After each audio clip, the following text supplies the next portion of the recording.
What's up, everyone? My name is Leo Gomez, and my today's presentation will be marine biology. And starting off with number one, what is marine biology? Let me read it. Marine biology refers to the variety of life in our ocean. It includes animals, plants, and microorganisms living in the waters of our oceans, from barnacles to whales to coral reefs. Here are some of the key facts right here. The ocean covers 71% of our Earth, and 90% of it is 7% of it, 97% of it is water. As you can see here, here's what I drew. Take a quick note, my drawings aren't really that good. Here is number two. What animals and plants live in the oceans? The biodiversity in our marine cycle has a lot of mammals living in the waters, from coral reefs to animals and plants. Here's an example. Here's the coral reef right here. Coral reef is a complex of biodiverse ecosystems built by tiny animals known as polyps. Here's the animal that live. Here's an example of an animal that lives in the ocean. The turtle, a reptile with a protective shell. They are found all over the ocean.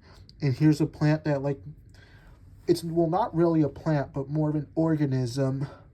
This is called algae, green organism that forms on rusted metals.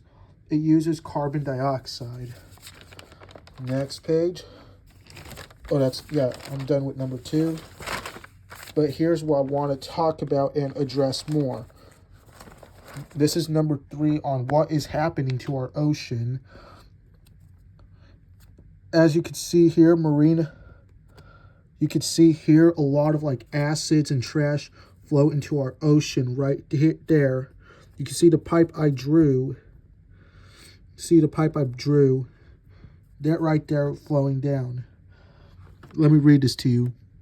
Marine pollution is a combination of chemicals and trash, most of which it comes from humans, from the land, and later disposed in the ocean.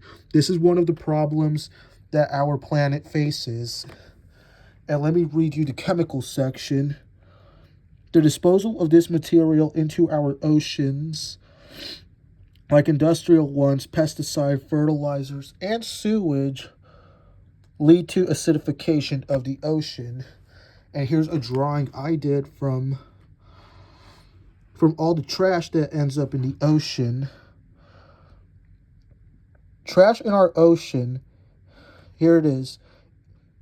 Each year, billions of pounds and other pollutants enter the oceans. All of the garbage from human activities. The biggest source of pollution is non-point source pollution, which is the result of runoff. And here's a good example of the runoff. So as you see, once rain pours in, here's water runoff that collects all the dirt from the driveways, from the roof of our house, and to the streets, which later goes down a drain, and it ends up here on our ocean. And here's how it affects us as humans and our wildlife. Pollution poses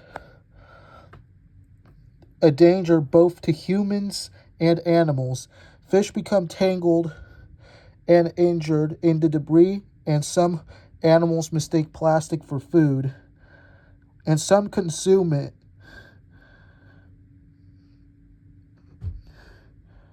The small mammals eat up tiny bits of plastic that is broken into tiny pieces, which we know as microplastics. You can see right here the little fishes eating up all of the dissolved trash in our ocean. After microplastics are consumed by the fish, us humans consume consume that fish without noticing. This leads to potential effects like inflammation,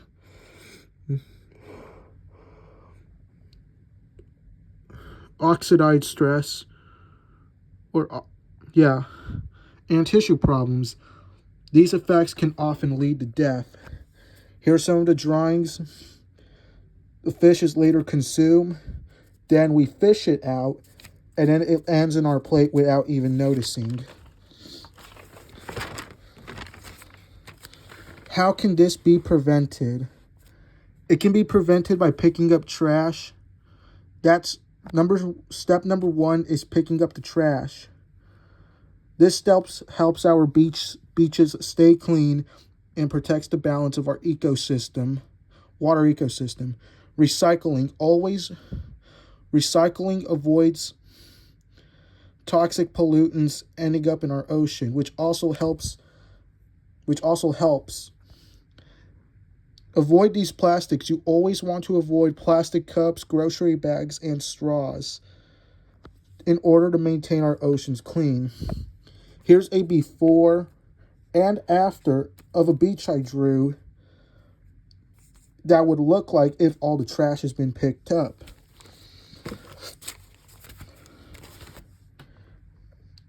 Now, here are some fun facts about marine biodiversity.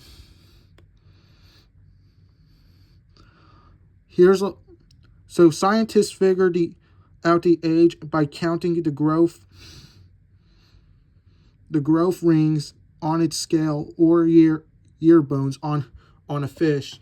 As you see here, there's a puffer fish I drew, the inside of it.